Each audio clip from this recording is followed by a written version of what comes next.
Bonjour à toutes et à tous et bienvenue dans ce nouvel épisode de la Minute Rhumato, le podcast de la Société française de rhumatologie.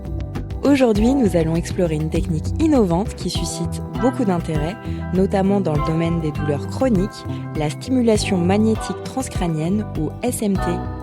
Pour nous éclairer sur ce sujet, j'ai le plaisir d'accueillir le docteur Anne-Priscille Trouvin, rhumatologue et médecin de la douleur à l'hôpital Cochin à Paris. Bonjour docteur et merci d'être avec nous aujourd'hui. Bonjour, merci pour l'invitation. Pour commencer, est-ce que vous pourriez nous expliquer ce qu'est exactement la stimulation magnétique transcrânienne ? Oui, bien sûr, la stimulation magnétique transcrânienne vient du terme anglais Repetitive Transcranial Stimulation magnétique et c'est une technique de neurostimulation invasive et indolore consistant par l'intermédiaire d'un champ magnétique, comme son nom l'indique, à appliquer sur le crâne, à moduler l'activité cérébrale à des fins thérapeutiques et dans notre cas, donc, à des fins antalgiques.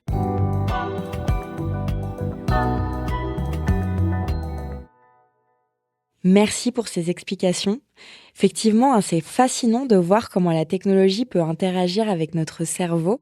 Mais concrètement, quel est le principe scientifique derrière cette technique ? Alors, c'est pas vraiment de la nouvelle technologie puisqu'on va remonter 200 ans en arrière. C'est grâce à Faraday qui nous a parlé du principe d'induction électromagnétique qu'on a compris qu'un champ magnétique peut induire un potentiel d'action sur les neurones. Donc, on va placer ce champ magnétique juste à côté de la boîte crânienne en regard d'une zone d'intérêt, et en l'occurrence le cortex moteur primaire, pour venir induire un potentiel d'action et modifier le fonctionnement cérébral de cette aire qui gère en particulier la douleur.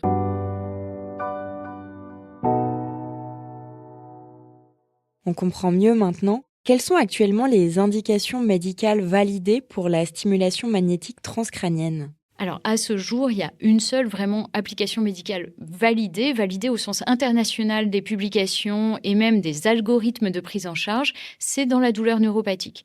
La RTMS ou SMT trouve sa place en 3e ligne de traitement chez des patients ayant des douleurs neuropathiques réfractaires aux 2 premières lignes qu'on aurait pu leur proposer.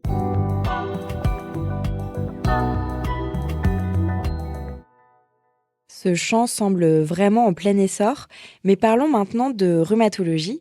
Est-ce que la stimulation magnétique transcrânienne commence à être utilisée dans ce domaine ? On commence à avoir des papiers qui sortent de plus en plus, surtout sur la fibromyalgie. J'ai envie de dire que dans le champ de la rhumatologie, c'est probablement cette indication qui a été la plus étudiée aujourd'hui, avec de plus en plus de papiers qui sont relativement positifs et qui vont venir probablement positionner la stimulation magnétique transcrânienne dans les futures recommandations, parce que c'est, comme je vous l'ai expliqué, non invasif, non pharmacologique, donc avec des conséquences relativement limitées chez les patients et des bénéfices vus dans les études qui sont relativement importants. Il y a plus à la marge des études qui sont en train de regarder si ça pourrait être utile dans les douleurs d'arthrose ou même dans les douleurs de rhumatisme inflammatoire. Mais là, on est vraiment dans le champ encore exploratoire aujourd'hui, alors que la fibromyalgie, on commence vraiment à avoir des papiers et des très larges cohortes qui commencent à venir valider cette technique chez ces patients. Merci infiniment, docteur, pour votre temps et vos explications. Je vous en prie, à bientôt. Chères auditrices, chers auditeurs, j'espère que cet épisode vous a plu et qu'il vous a permis de découvrir une technique novatrice avec des perspectives intéressantes pour la prise en charge des douleurs chroniques. N'oubliez pas de vous abonner à la Minute Rhumato sur vos plateformes d'écoute préférées et de nous retrouver très bientôt pour un nouvel épisode.